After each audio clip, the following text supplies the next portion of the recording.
Hari Bol. Chant the holy names of God. Praise the names of God. Chant the holy names. In some scriptures they say from the sun up to the sundown, the Lord's name is to be praised. And what's the easiest way to praise someone is to cry out their name. So many beautiful names. Innumerable names. No hard and fast rules to chanting the names of God. In this age of quarrel, chaos, and confusion, charlatans abound. Our bodies and minds are weak, not very strong when you read about the strength of the ancient yogis and mystics, frail in comparison.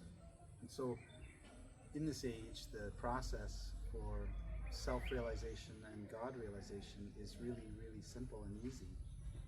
It's simply hearing and repeating of God's names. And you can do this with other people, wherever two or more are gathered in my name, using instruments or clapping or singing and dancing. It's really quite harmonious. And you might find that on any other topic, when people are discussing topic matters, there's a lot of arguing around politics and economics and all the icks. So music and sound vibration, so God actually descends. There's an ascending process and a descending process. And I can tell you with great assurance that the ascending process is not recommended in this age. It's exceedingly difficult. It's fraught with a lot of danger. And the end goal is quite often not the highest goal. And interestingly enough, the process that's most illuminating is actually the humblest process, which is the one that's furthest down. And being a servant of the servant of the servant. And in the descending process, one simply receives God's names.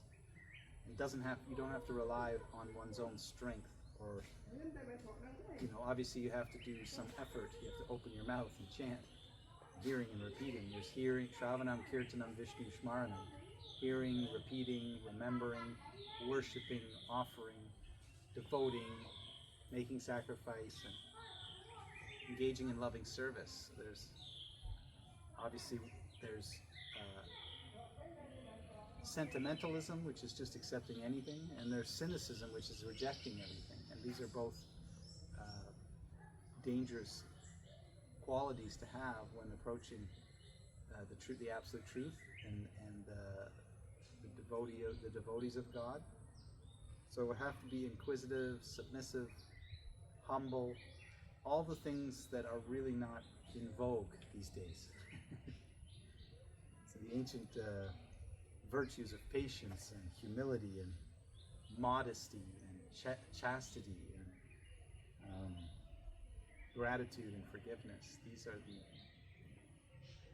the highest paths, and yet the humblest. They're part of the descending process where one just accepts with submission. Islam actually means the peace that comes through surrender to the Supreme Person, Allah, which is another name for God. Yeshua used the name Ava in Aramaic, or Abba in Hebrew. It's like dad. Yes, and the Supreme Person is really quite the dad.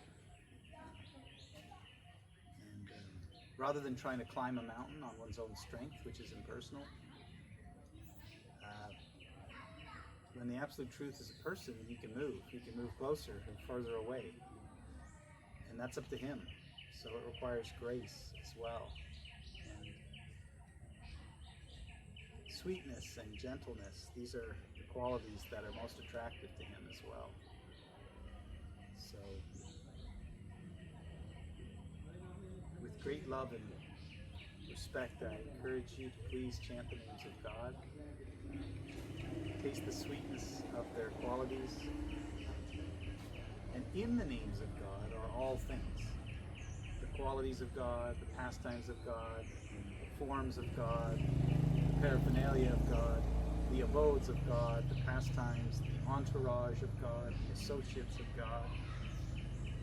And the qualities are innumerable, but the 6 major qualities of the all-attractive Supreme Person are wisdom and power, beauty and wealth, opulence, fame, and of course also renunciation. He's perfect in all these qualities. And we have those qualities in minute amounts. We're qualitatively one with God and yet quantitatively distinct from Him. In that our quantities of these qualities are infinitesimal. And yet, even in this lifetime, if we fill up those buckets of perfections, it will overflow. When you're full, this day and age is all these, especially around New Year's, there's this push to write your goals down and just be so goal-oriented. And it's often like a feeling of lack that's promoted to sell products and services, coaching services. And the space is so crowded. And if you want to come over here where it's really spacious and fun and loving and full, overflowing, then this process of hearing and repeating God's names is so sweet, it's so fulfilling, and it can be done anywhere, anytime, around multitudes of people when they're noisy, around traffic, or also in quiet spaces. Obviously, it's nice to be in quieter, expansive spaces where there's, one of my teachers always said, everything that breathes praises the Lord. And you can hear it in the songs of birds and the whisper of the leaves falling gently upon the earth. It's the sound of, grace is said to be the sound of leaves falling onto the gardens of paradise. And that paradise is within you. It's also outside of you as well. It's both. And the glories of Lord Chaitanya is in the Chinta Beta Beta Tattva, the simultaneous oneness and distinction, which is the perfection of wisdom and metaphysics. So, I hope you enjoy this. I hope it gets you curious and helps you along your path towards heading home, back to Godhead. Peace be with you. Assalamu alaikum. Haribol. Namaste.